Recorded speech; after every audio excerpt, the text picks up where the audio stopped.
Allahu Akbar. La ilaha illallah. Allahu Akbar. Allahu Akbar walillahil hamd.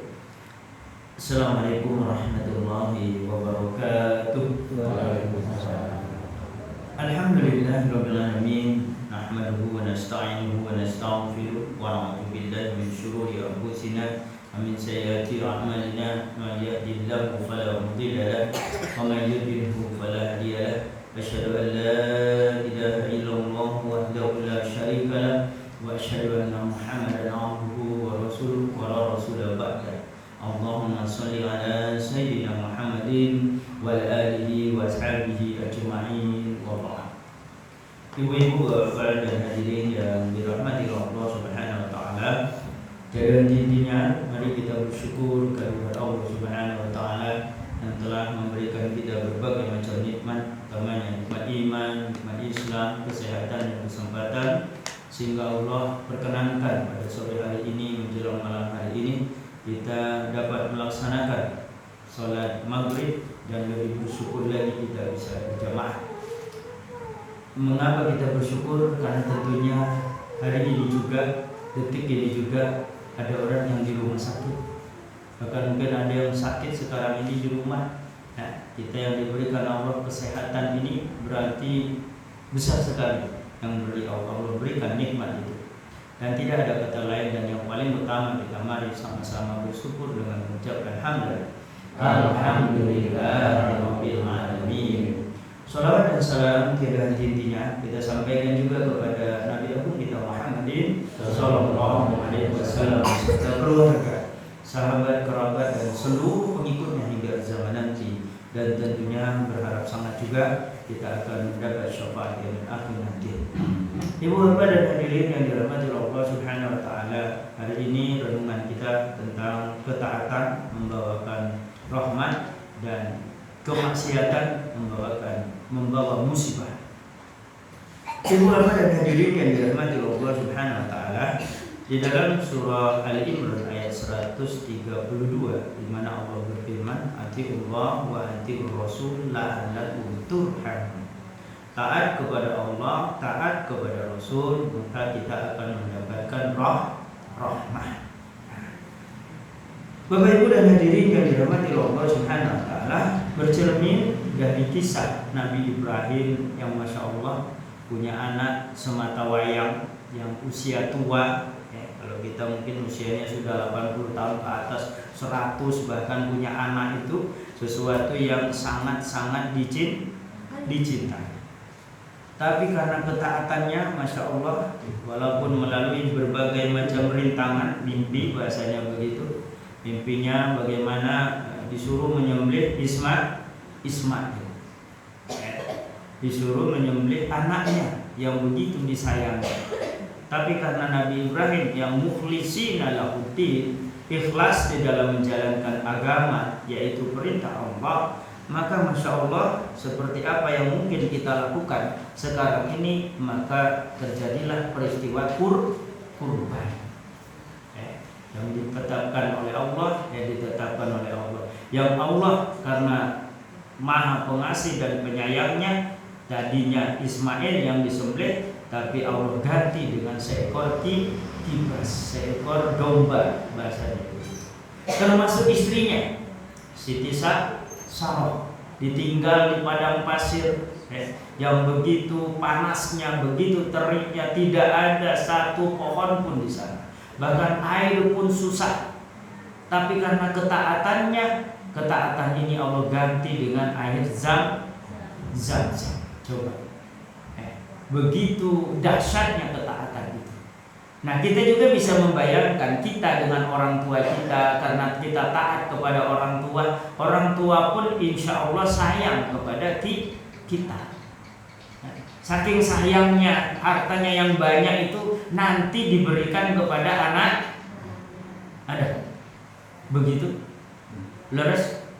Nah, ini gambaran ketaatan itu membawakan keberkahan, membawakan rahmat. Tapi Masya Allah ketika kemaksiatan yang kita lakukan, bagaimana ceritanya kisah iblis yang Masya Allah yang sampai sekarang tidak mau juga tobat. Allah siapkan neraka dengan segala macam penderitaan. Nah, ketika taat, fa insya Allah siapkan surga dengan segala macam kesenangan dan kebahagiaan. Bahkan fa insya Allah ketika kita taat kepada Allah, mati dalam keadaan mulia, yaitu husnul khotimah. Nah, ini gambaran-gambaran kepada kita. Bahkan Masya Allah kalau kita gambarkan di dunia nyata ini, ya, kita lihat bagaimana ya di desa kita sudah ada, kita bisa menjadi contoh. Ada pegawai yang diumrohkan, ya, coba karena ketaatan. Ada yang bahasanya karena ketaatan diberikan kemuliaan oleh Allah Subhanahu wa taala. Anaknya tembus, bahasanya begitu, menjadi orang yang baik, menjadi orang yang mulia, termasuk ya, masih juga termasuk Masya Allah rajin ibadah begitu. Nah, karena tadi ketaatan. Orang tuanya yang taat, walaupun usahanya mungkin hanya kecil-kecilan, tapi karena ketaatannya kepada Allah, hanya karena usaha inilah beliau dapat mensukseskan anak-anaknya jadi sarjana. Setelah jadi sarjana, anaknya pun tidak, bahasanya itu menjadi orang-orang yang tidak bermanfaat. Bahkan Masya Allah punya usaha yang cukup baik. Nah, ini kemuliaan yang Allah berikan kepada orang-orang yang taat untuk di dunia. Nah, di akhirat nanti jelas Allah berikan surga. Itulah wujud ketaatan itu. Jadi secara nyata kita bisa melihat bagaimana ketaatan mungkin tetangga kita, bahkan keluarga kita. Bahkan mohon maaf, mungkin bisa juga menjadi ibrah, pelajaran buat kita. Bagaimana misalnya Bapak Sanusi, anaknya 9, Masya Allah, ahli ibadah semua.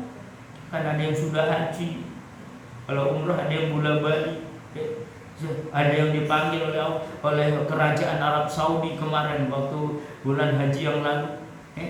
Ini kemuliaan ketika kita melaksanakan ketaatan. Mungkin diantaranya juga kita sudah mendapatkan kemuliaan itu. Mungkin kadang-kadang kita tidak bisa merasakan. Ada yang diumrohkan oleh anaknya karena ketaatan kepada Allah Subhanahu wa taala. Nah, ini wujud bahasanya kemuliaan yang diberikan oleh Allah Subhanahu wa taala karena ketaatan kita kepada Allah Subhanahu wa taala. Tapi beda ketika orang melakukan kemaksiatan. Bagaimana kemaksiatan itu mendatangkan azab Allah Subhanahu wa taala. Mereka yang tidak mau bahasanya mengikuti ketetapan Allah, ketentuan Allah, jelas hidupnya saja sepertinya mulia, tetapi hina di mata Allah Subhanahu wa taala. Bahkan Allah mungkin akan menggiring dirinya nanti menjadi su'ul khotimah. Matinya tidak akan baik, matinya dalam keadaan buruk, dan disiapkan neraka dengan segala macam penderitaan dan kesengsaraan. Nah, ini gambaran kebalikan dari ketaatan. Karena lawan dari taat itu adalah maksiat, alias melanggar, tidak mau manut, bahasanya begitu. Nah, Ibu bapak dan hadirin yang dirahmati Allah Subhanahu wa taala, monggo. Jadi ketaatan mengundang kemuliaan, tetapi kemaksiatan mengundang murkanya Allah, dan murkanya Allah ini yang menghantarkan kita kepada kesengsaraan. Kita lihat bagaimana mereka yang melanggar ketentuan-ketentuan Allah. Bahkan Masya Allah ada orang rajin sholat tapi rajin maksiat. Na'udzubillah. Nah, kita lihat bagaimana sekarang ini yang sedang terjadi, dengan adanya lesbian, dengan adanya LGBT yang semakin merebak. Kemarin ada seorang dokter yang dia dokter ahli kelamin, bahasanya begitu, yang meneliti tentang LGBT ini. Nah, sekarang ini merebak penyakit baru, namanya saya tidak disebutkan itu nama penyakitnya itu, yang jelas sama seperti sifilis, sama seperti raja singa, cuman tempatnya yaitu di tempat buang air besar. Coba Pak Bu, bagaimana usus untuk membuang air besar itu alias itu rusak, kemudian bahasanya itu busuk. Coba gimana rasa sakitnya itu. Dan itu orang tidak akan bisa mendekatinya karena busuknya itu, karena rusaknya bagian itu, maka akan terjadi bau yang Masya Allah. Nah ini dokter ini yang menyampaikan bahwa penyakit sekarang ini, penyakit yang baru akibat dari sodomi itu belum ada dan tidak akan sembuh kalau tidak mau bertobat. Nauzubillah. Nah, ibu bapak dan hadirin yang dirahmati Allah Subhanahu wa taala. Coba di dunia sudah merasakan penyakit yang sedemikian rupa itu. Nah, kalau tidak bertobat, nanti di akhirat disiksa lebih mengerikan, lebih keras. Di dunia saja kita tidak bisa membayangkan sakit gigi aja rasanya kayak apa. Nah, apalagi nanti di akhirat sakit demi pesakit yang sakit luar biasa. Nah, ibu bapak dan hadirin yang dirahmati Allah Subhanahu wa taala, bahkan dengan jelas Allah memberikan gambaran kita bahwa kemaksiatan ini mengundang berbagai macam musibah. Seperti kita lihat bagaimana misalnya Aceh, bagaimana Legitan tahun 55, bagaimana yang namanya lumpur lapindo sampai sekarang ini, termasuk likuifaksi di Sulawesi. Ini termasuk gempa bumi kita dulu, gempa bumi Bantul, yang diantaranya juga karena LGBT dan kemaksiatan semakin merajalela. Nah, ibu bapak dan hadirin yang dirahmati Allah Subhanahu wa taala, apa yang saya gambarkan ini semuanya Allah serahkan kepada kita. Ketika kita mau taat, Allah siapkan surga dengan segala macam kebaikannya. Kalau tidak mau melaksanakan ketaatan, Allah siapkan neraka dengan segala macam penderitaan. Allah tidak memaksa kita. Termasuk hari ini kita mau datang ke musola ini, Allah tidak memaksa kita. Semuanya diserahkan kepada manusia itu sendiri. Bagaimana bahasanya itu, percaya atau tidak kepada Allah dengan segala macam janji-janjinya. Innaka la tukhliful mi'ad. Sesungguhnya semua janji Allah itu tidak mungkin diingkari. Kematian hak,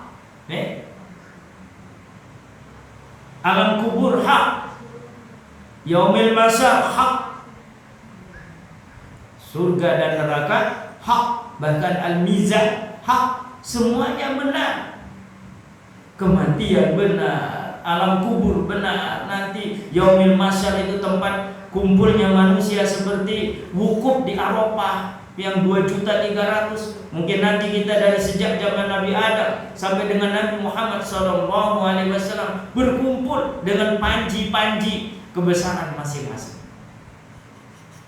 Bayangkan dari sejak zaman Nabi Adam kemudian nanti sampai dengan Nabi Muhammad, itu semuanya kumpul berapa triliun, mungkin berapa miliar, saya tidak mungkin triliun, jangan-jangan bukan miliar, kumpul yang nanti itu dihisab. Beruntunglah kita umat Nabi Muhammad ini yang pertama kali dihisab, pertama kali nanti ditimbang, bukan yang terakhir, tapi kita yang pertama kali. Tapi konsekuensinya ketika kita nanti masuk surga, ya duluan. Tapi ketika masuk neraka, ya duluan. Itulah mengapa orang munafik nanti tempatnya, orang zalim yang di dalam Islam, dan orang kufur di dalam Islam, intipe neraka. Nauzubillah. Nah ini semuanya diserahkan kepada kita. Allah tidak memaksa kita. Kalau mau ke surga monggo, ke neraka ya monggo. Ketaatan yang kita lakukan, Allah tidak mendapatkan apapun dari yang kita lakukan. Kita rajin sholat, Allah tambah besar kan? Karena kita rajin sodako, Allah tambah subir? Tidak. Jadi ketaatan yang kita lakukan semuanya kembali kepada kita. Bapak Ibu dan hadirin yang dirahmati Allah Subhanahu wa taala. Nah, oleh karena itu mari kita manfaatkan umur kita yang tersisa ini entah berapa lama dengan ketaatan. Karena dengan jelas ketaatan inilah yang menghantarkan kita kepada mudahnya mendapatkan hidayah, dimudahkan kita menuju husnul khotimah, dan kita masuk ke dalam jannahnya Allah Subhanahu wa taala. Lebih dan kurang saya mohon maaf pada misal, kita tutup dengan kafaratul majelis. Subhanakallahumma wa bihamdika asyhadu an la ilaha illa anta astaghfiruka wa atubu ilaik. Assalamualaikum warahmatullahi wabarakatuh.